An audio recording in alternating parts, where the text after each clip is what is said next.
combined Q&A for this panel after his keynote address. So just keep your questions. We're going to take that, and Rufai is going to coordinate that. Okay, so quickly, let's do a quick group photo. This panel session, yes, with the DG for keynote, please.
Thank you for having me. First and foremost, I want to thank the organizers of this summit for creating this platform to activate this difficult conversation. I think it is overdue to have this kind of conversation. And from what I deduced from the previous speakers and the panelists, reminded me about a story I read of an encounter between the former British Prime Minister William Gladstone and Michael Faraday, the inventor of electricity. Faraday was trying to explain to Gladstone his innovation about electricity. And Gladstone just keeping asking him, what is it for? What is it for? At the end, Faraday said, one day you will be able to tax it. So you can see the gap between innovators and those in government. It is a huge gap. That's years ago. Not now. But having people like Alake in government can create a buffer for us to help translate the tech innovation to the people in government, so that the policy makers can understand you, the change makers. But also, it is very important to understand the future of technology itself, the government, and then we talk about regulation. I think about it a little bit this way, about the future of technology. You all know about Alice in the Wonderland story. You know it? You remember Alice saw the white rabbit with clock rushing, saying that late on a very important day. And Alice rushed after the white rabbit into its rabbit hole. 2 decades ago, we were all Alice. And we encountered this technology, and we rushed after it to the Wonderland. Then what happened in the Wonderland? In the Wonderland, we learned we can search Google. But 2 decades now, we realized that we search Google, but not as much as Google searches us. 2 decades ago, we assumed we use social media. But today, we realized social media uses us more than we use social media. 2 decades ago, we thought these are free services. But now we realize that these big techs see us as a great human beings, free raw materials for extraction, production, commodification, and sales. They see us as a free raw material.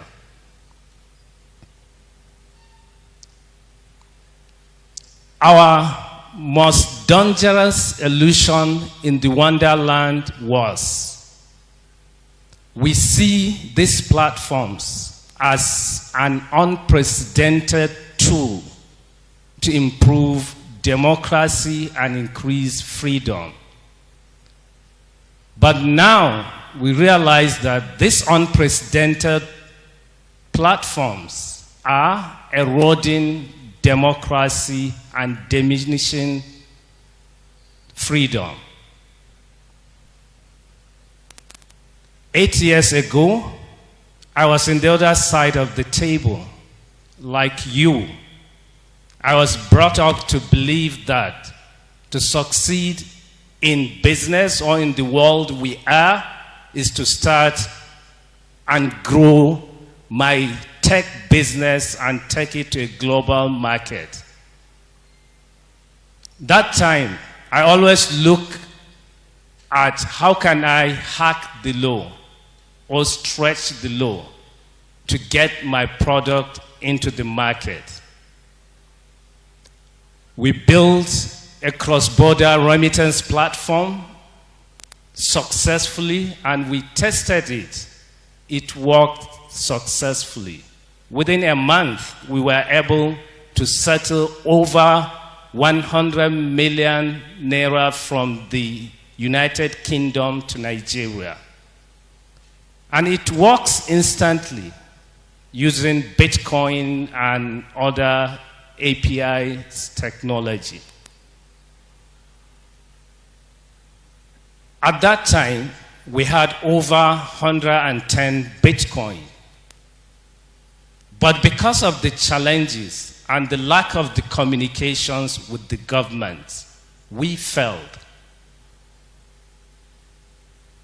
And we have to wind down the startup. Today, I'm on the other side of the government, but that's broadened my mind to start thinking, what is government? I believe all of you, if I say government, we mean democratic government.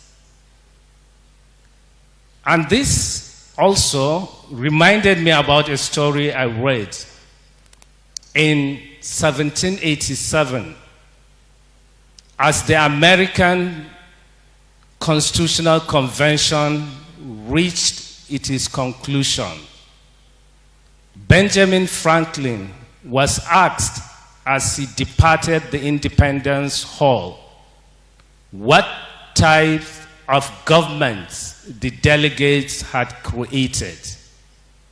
He famously replied, "A republic if you can keep it." That response resonated across the world and through ages. We have political parties with republic. We have nations named with republic, like Federal Republic of Nigeria. So what does a republic mean? Republicanism is not about the Republic Party in the United States, because he made that statement almost 70 years before Republican Party was formed. A republicanism is a political ideology that traces its root to the Roman times. The ideology opposes a social structure that allows groups to hold and exercise unaccountable power, domination over others. So most of our democracy is around this ideology. That's why it also not limited to kings, emperors, military dictators, but tech executives. Because today, the tech executives are more powerful than the political leaders. If you could remember, just before the last US election, President Biden was asking Facebook, would you mind just minimizing the disinformation in your platform? And Nancy Pelosi, the Speaker of the House of Representatives in America, organized a summit with people like you, leveraging on these big tech platforms to create services. And she was lobbying them to talk to the big tech so that they can stop doing what makes them more profitable. So you can see how powerful these big tech are. The government is begging them. So is it the type of democracy we want? And this is totally against the republicanism ideology. So that's why, also, if you look at the history of the regulating the big tech itself, when it started, we say it's a free space. Like in 1996, John Barlow declared the independence of cyberspace in Davos, where he predicted a new home, a cyber world without governments. And in 2013, Eric Schmidt, the former CEO and chairman of Google, also said cyberspace is an ungoverned space. But 5 years later, Mark Zuckerberg, when testifying before the Congress, he said, I'm not saying there should be no regulation. The real question, as the technology becomes important to people's life, is what is the right regulation, not whether there should be or not. So I think we are all on the same page with Mark Zuckerberg. From what I hear from the panelists, we all agree there should be a regulation. But what is the right regulation? And how can we get a right regulation? For me, getting a right regulation is beyond government staying in the offices and creating arm theory regulation. The government needs to work with you in the ecosystem to co-create the regulation. Because we know the regulation we are going to create is not a regulation we can get from textbooks of legal or political theories. Because the generation before us have never had to deal with this kind of situation we are dealing with. So we are not going to get anything from them. It's something we need to work together and create it. And the only way we can achieve that is when we converse. Now we have started the conversation. how can we get a right regulation?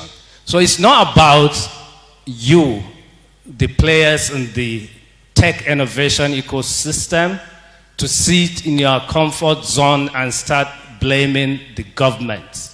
That government is not doing the right things. Because the government doesn't even understand what you are doing.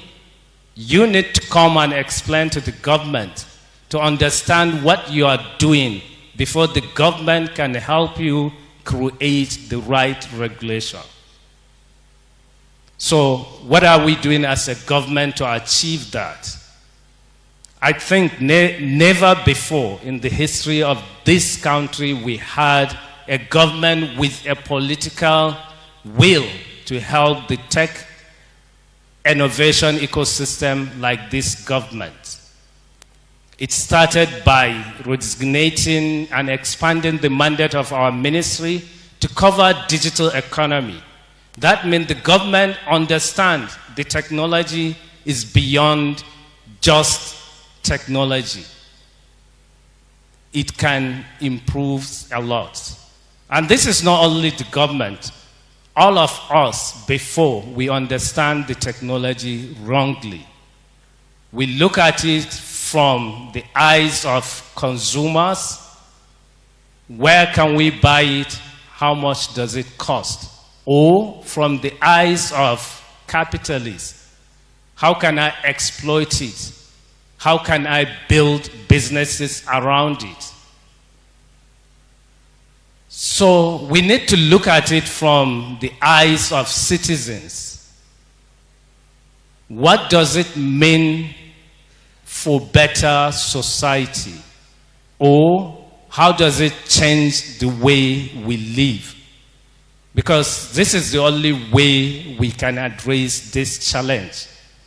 Because technology is beyond whatever we think. It is no more business or commercial. It is political. Because the technology we have today can limit you from what you do. That means it has power. Those that control it exert power over us. They write codes, rules that we must obey to use that technology.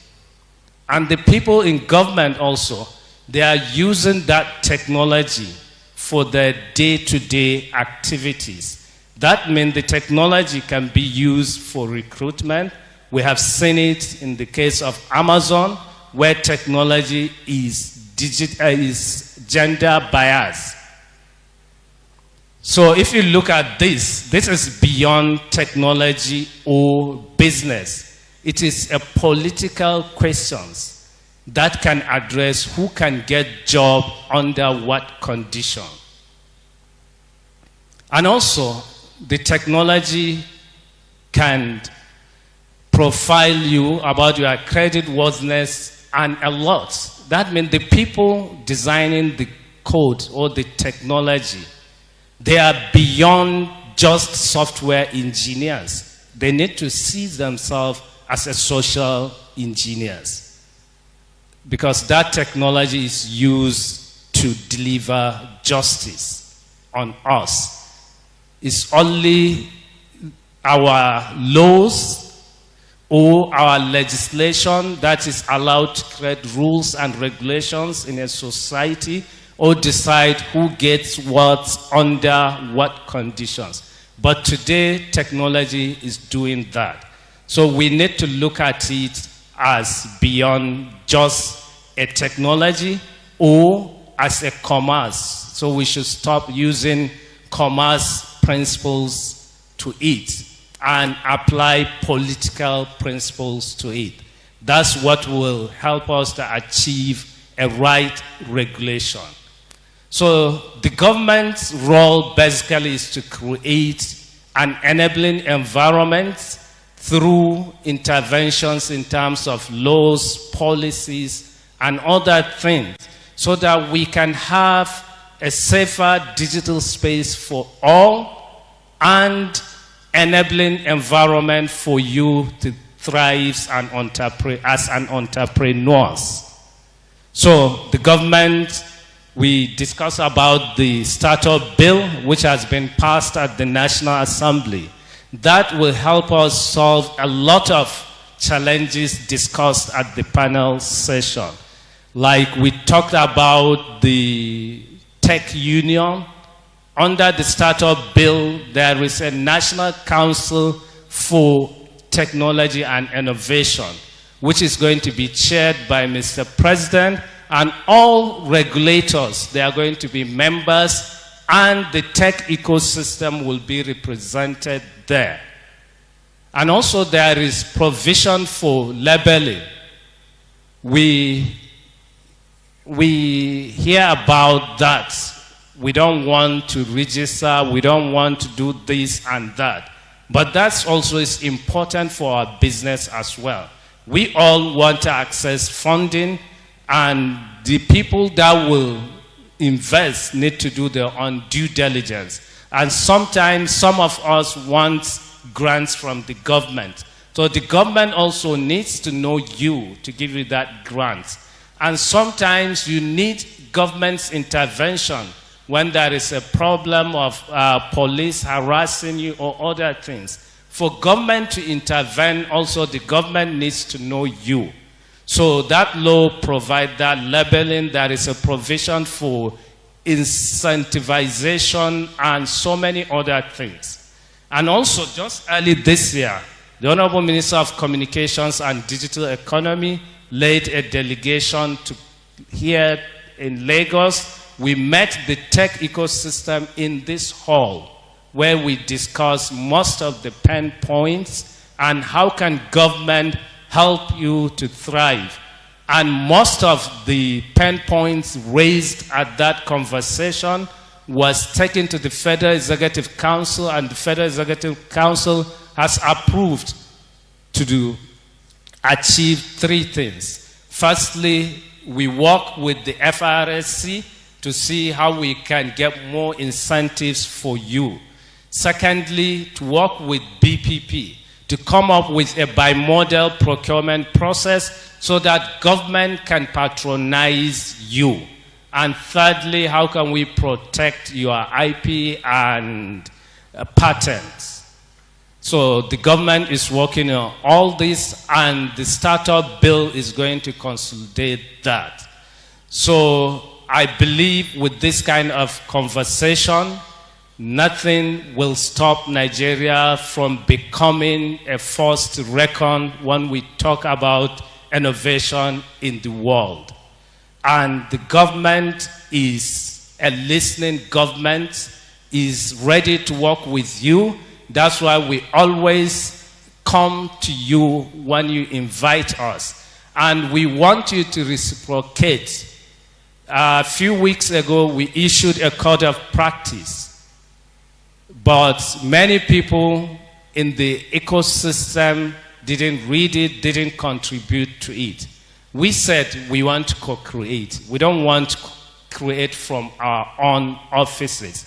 That's why we issued for public comments and inputs. So we still want you to go and look at it to see how you can add your own contribution to make it a better law for us, or regulation, because we are using it as a stopgap. We are going to have a law on that very soon, and we are going to work with you to achieve that. My belief is there are things you can do as an ecosystem and government cannot do. And there are things government can do, you cannot do. But together we can do greater things and make you proud. Thank you.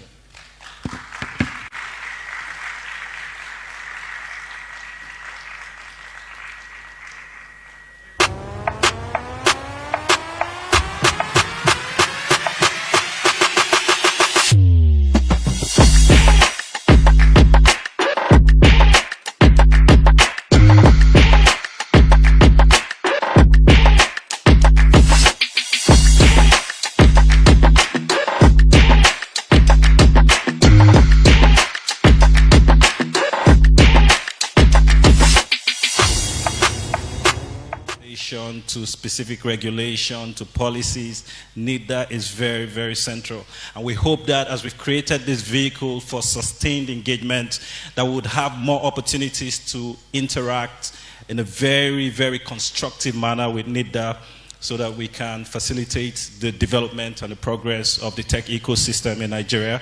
I'd like to invite again Rufai Hosseini to quickly wrap up the first panel session. I think the Q&A, ask a couple of questions, and we just move forward to the next keynote address.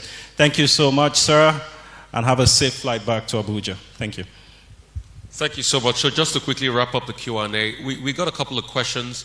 The questions were around the Lagos state government. The words, not mine, of the people that asked the question, why is the government trying to kill business? Why are they stifling us? Huh? No, good. So, and for those that wanted investment in blockchain, Adverse is there, and he's also giving you the details. So, real quickly, can you just answer the question? I think that's about the only question we've got on the panel session. And thank you so much once again to all the panelists. Really appreciate each and every one of you for your time. And I'm sure you had, rich conversation. It's a shame we couldn't get somebody from CBN to join us just to get more clarity on the issue. So, yeah, we'll get the mic across to you. So you just, no, you could just answer over there. Sorry. Okay. And